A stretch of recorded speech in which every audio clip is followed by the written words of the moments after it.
साथियों, कैसे होगा समन्वय विज्ञान और अध्यात्म का? जन्म शताब्दी पुस्तक माला 1 पृष्ठ 11 से पढ़कर सुनाते हैं। आइए सुनते हैं। पिछले वीडियो के क्रम में सैंडो का आपने नाम सुना होगा।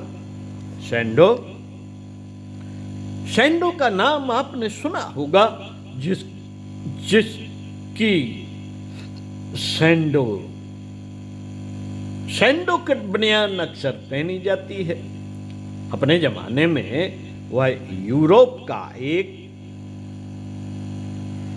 ख्याति प्राप्त पहलवान हुआ। एक समय था जब पहलवानों में सैंडो का नाम पहले लिया जाता था, अब तो दूसरे लोग भी हो गए। बचपन में वह बीमार रहा करता था, सर्दी जुकाम से पीड़ित रहा करता था। अपने पिता के साथ एक दिन वह म्यूजियम देखने गया। वहां पहलवानों की तस्वीरें देखकर पूछा, पिताजी क्या मैं भी पहलवान बन सकता हूं? पिता ने कहा हाँ। यह सुनकर जिज्ञासा भरे स्वर में सैंडो ने कहा, पिताजी बताइए, हमको पहलवान बनने, मजबूत बनने के लिए क्या करना चाहिए? उन्होंने कहा, बेटे, मजबूती के सारे आधार, दीर्घ जीवन के सारे आधार मनुष्य के भीतर सन्निहित हैं, पर आदमी इस चीज को भूल गया है। आदमी अगर अपनी भूलों को सुधार सके तो बेहतरीन स्वास्थ्य प्राप्त कर सकता है। बेटे, हमने अपना पेट खराब कर रखा है। हमने अपना पेट खराब कर डाला, खुराक से ज्यादा खाकर, और वे चीजें खाई जो हमारे लिए मुनासिब नहीं थी। इंद्रियां हमारे लिए काम करने को थी, पर हर इंद्री के भीतर से हमने अपनी शक्ति का इतना हिस्सा खर्च कर डाला जितना कि पैदा नहीं होता था। हमने अपने दिमाग को इस तरीके से चिंताओं से, दूसरी चीजों से उलझाए हुए रखा कि हमारे स्वास्थ्य को निमंत्रित करने वाला नर्वस सिस्टम अस्त व्यस्त हो गया। हम इन 3 बुराइयों को अगर दूर कर सके तो लंबी जिंदगी जी सकते हैं और कोई भी आदमी पहलवान बन सकता है। पिताजी, हम दवा खाने की हमें जरूरत नहीं। हमें दवा खाने की जरूरत नहीं है। उन्होंने कहा, नहीं बेटा, दवाएं तो सिर्फ बीमारियों को ठीक करने के लिए हैं। ये टेम्परेरी एनर्जी दे सकती हैं। किसी आदमी की मजबूत व दीर्घजीवी बनाने के लिए दवाएं कारगर सिद्ध नहीं हो सकती। अगर दवाएं कारगर रही होती तो जितने भी डॉक्टर हैं वे दूसरे लोगों का इलाज करने से पहले अपना इलाज करते और जनमानस में बेहतरीन एवं पहलवान दिखाई देते। सैंडो ने स्वास्थ्य के उन नियमों का, जिनको मैं अध्यात्म का अंश कहता हूं, पालन किया और पहलवान बना। अगर इसको संयम कहिए, अगर इसको संयम कहिए, शब्दों से क्या होता है, मुझे उसको अध्यात्म कहने दीजिए। जुबान का संयम, इंद्रियों का संयम, मस्तिष्क की विचारधाराओं का संयम, उठने बैठने का संयम और अपने आहार विहार का संयम। अगर आदमी इतना कर सका होता तो उसकी सेहत ठीक की जा सकती है। पुराने जमाने में डॉक्टर भी नहीं थे। तब तो कोई हकीम जड़ी बूटी, नीम की पत्ती और काली मिर्च बताने वाले ही पाए जाते थे। इन्हीं से बीमारियां ठीक हो जाया करती थी। इन सारी वजहों में एक वजह यह है कि आदमी अपने आप को खोखला बनाता हुआ चला जा रहा है। आप नई पीढ़ी के लोगों में से संभव है किसी को राष्ट्र का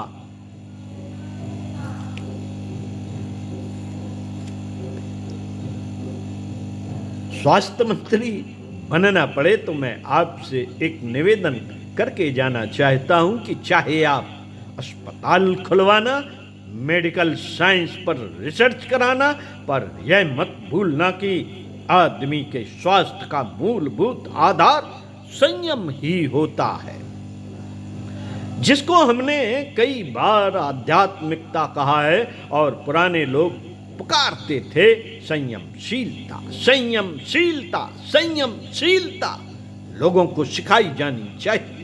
बेहतरीन स्वास्थ्य और स्वास्थ्य की समस्या का हल निश्चित रूप से इस बात पर टिका हुआ है कि आदमी अपने आहार विहार, इंद्रियों और दिमाग के इस्तेमाल, पेट के इस्तेमाल के बारे में पुनः जाने, इनको ठीक तरीके से काम में लाए। आप लोगों को कभी स्वास्थ्य मंत्री बनना पड़े तो मेरे इस छोटे से नाचीज फार्मूले को याद रखना। याद रखना, एक अन्य दूसरी बात की ओर भी मैं आपको ध्यान आकृष्ट कराना चाहता हूं कि हमारे कहने के अनुसार प्लानिंग की जाए और उसकी एक योजना बनाई जाए और हर आदमी को सिखाया जाए कि आपको गृहस्थ बनने से पहले 100 बार विचार करना चाहिए कि आप बच्चों की जिम्मेदारी उठाने में समर्थ हैं या नहीं। आप अपनी पत्नी को वह स्नेह और प्यार देने में समर्थ हैं जिसके आधार पर वह नन्हा सा फूल, नन्हा सा पौधा जो आपके घर में आया है उसके सर्वांगीण विकास पर ध्यान दे सके। आपके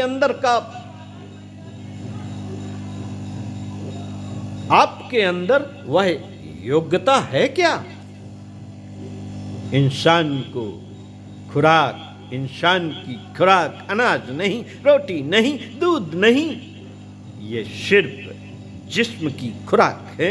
आदमी जिस्म नहीं है, आदमी में शरीर के अलावा भी एक चीज है जिसको जीवात्मा कहते हैं और रूह कहते हैं, और वह जीवात्मा प्रेम को, मोहब्बत की प्यासी है। वह जीवात्मा प्रेम और मोहब्बत की प्यासी है। प्रेम और मोहब्बत धर्म पत्नी को नहीं मिल सके तो उसकी प्रक्रियाएं गलत होती चली जाएंगी और हमारे घरों में वह निष्ठाएं पैदा ना हो सकेंगी कि छोटे छोटे घरों को, छोटे छोटे किराए के मकानों को ऐसा बेहतरीन बनाती हैं जिस पर स्वर्ग निछावर किया जा सके। 2 आदमी का स्नेह एक और एक मिलकर 11 हो सकते हैं। राम और लक्ष्मण मिलकर 2 नहीं, एक और एक 11 थे। शानदार जानदार चीजें एक और एक 2 नहीं होती, एक और एक मिलकर 11 हो जाती हैं। मित्रों, आप अपने भीतर निष्ठाएं हो। मित्रों, अगर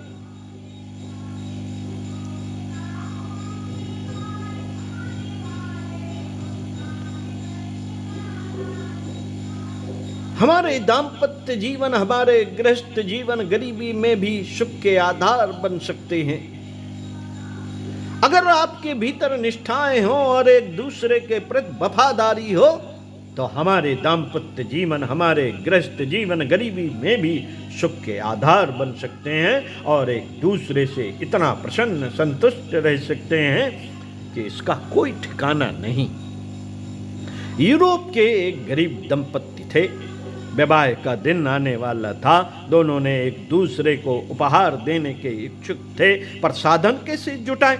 पति के दिमाग में बहुत दिनों से ख्वाब था कि अपनी स्त्री के सुनहरे रेशमी जैसे बालों के लिए सोने की क्लिप लाकर दूं, और पत्नी का मन था कि विवाह के दिन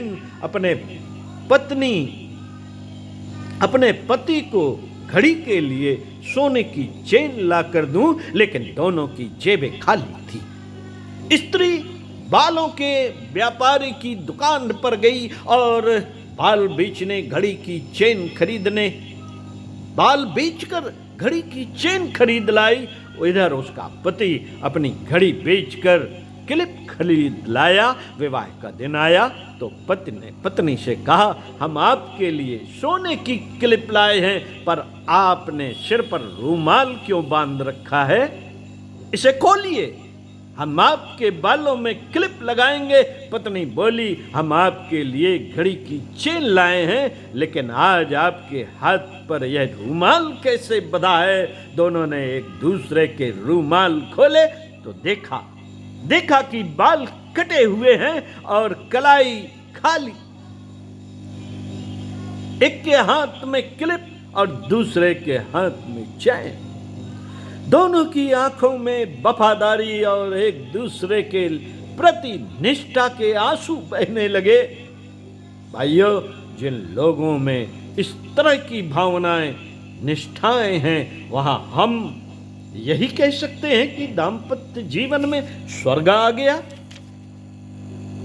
स्वर्ग आ गया साथियों। पारिवारिक जीवन की सुख शांति शक्ल सूरत पर नहीं टिकी, शक्ल सूरत पर नहीं टिकी है, वह तो आदमी की सीरत पर टिकी हुई है। मनुष्यों को कहिए, जब आपको विवाह करना पड़े तो सूरत देखने की अपेक्षा, सीरत और रंग देखने की अपेक्षा उसकी भावनाओं को देखना पसंद करें।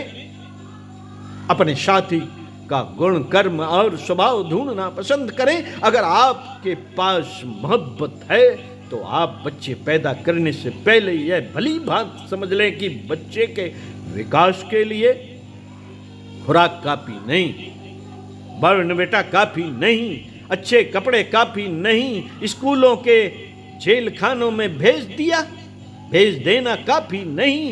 इन जेल खानों में बच्चे सिर्फ एटिकेट सीख सकते हैं, मैं सभ्यता और शिष्टाचार सीख सकते हैं।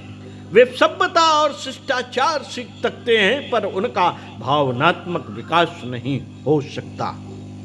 भावनात्मक विकास नहीं हो सकता क्योंकि जिन माँ बाप के मनों में परिवार के प्रति, एक दूसरे के प्रति प्यार, मोहब्बत और आदर्श कर्तव्य निष्ठा भरी है, उनके व्यवहार से ही बच्चों में भावनात्मक विकास हो सकता है। आज परिवारों में इनका अभाव है साथियों, आज परिवारों में इसका अभाव है।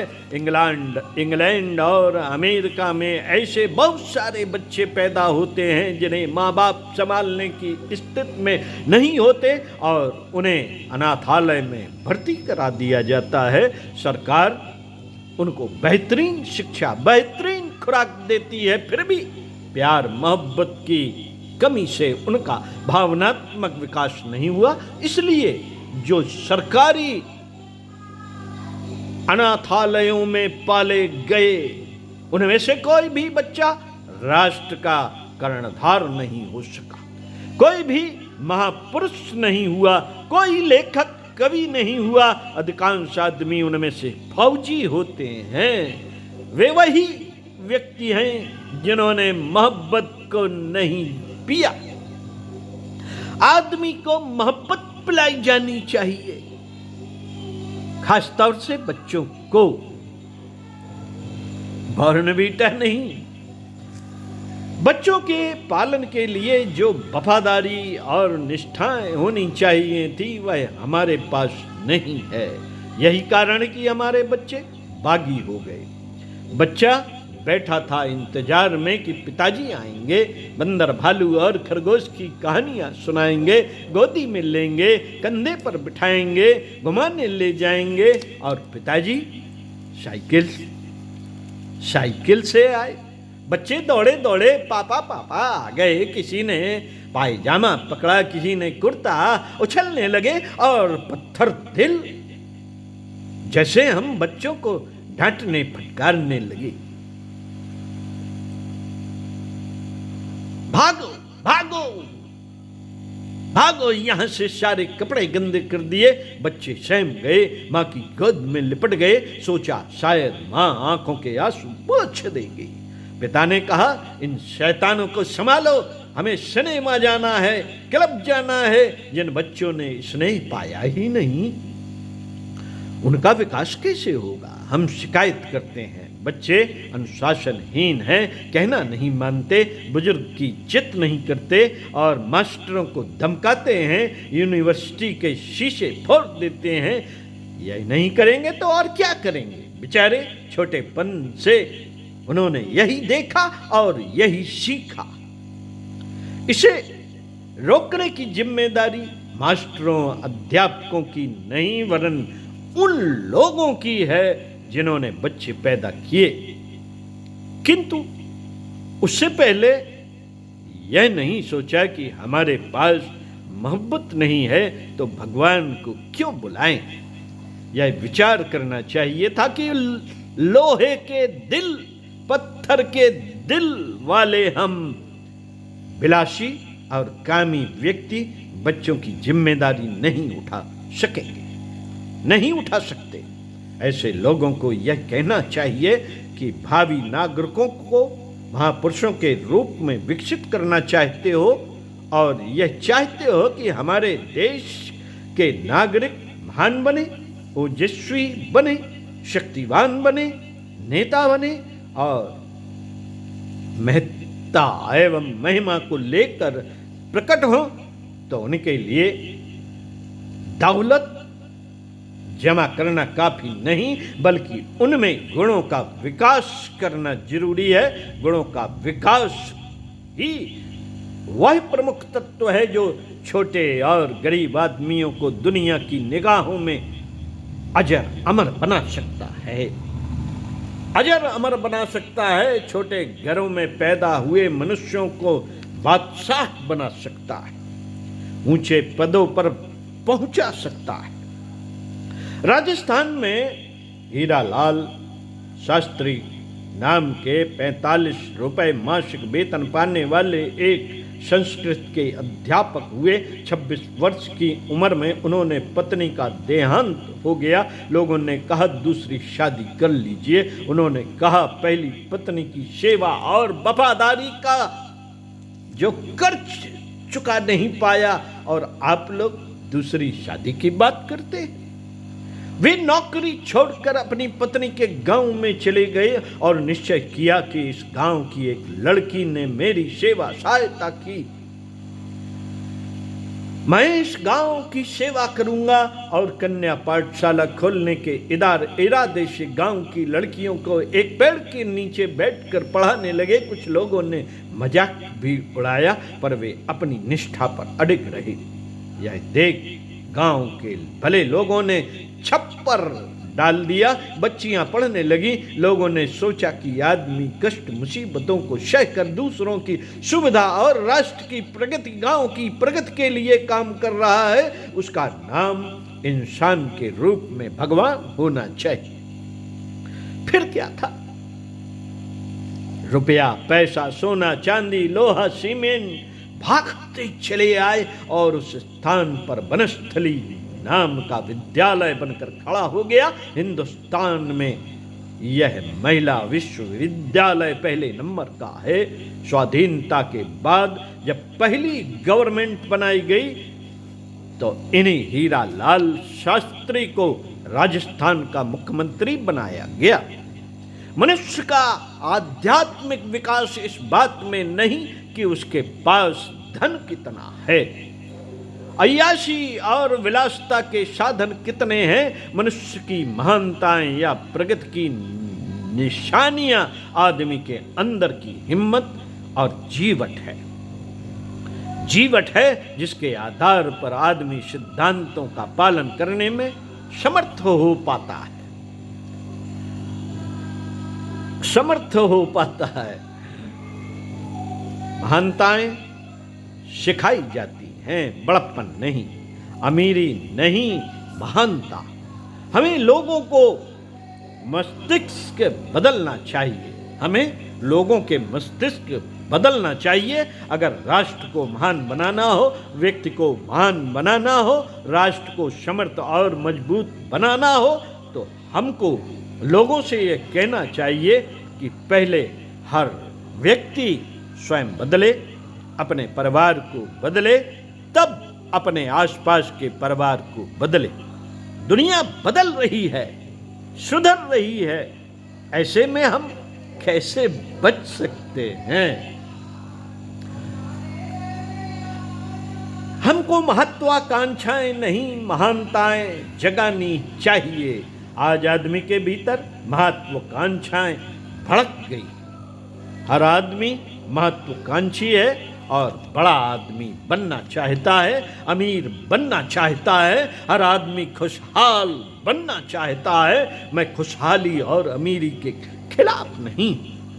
खिलाफ नहीं हो, लेकिन मैं यह कहता हूं कि अमीरी ही काफी नहीं। अमीरी के साथ साथ मनुष्य के भीतर जो महानताएं प्रसुप्त पड़ी हैं, उन्हें भी जगाया जाना चाहिए। साथियों, अगले वीडियो में इसी पुस्तक को पढ़कर सुनाएंगे, तो सुनते रहिए कुछ अच्छा और पढ़ते रहिए कुछ अच्छा। ओम शांति।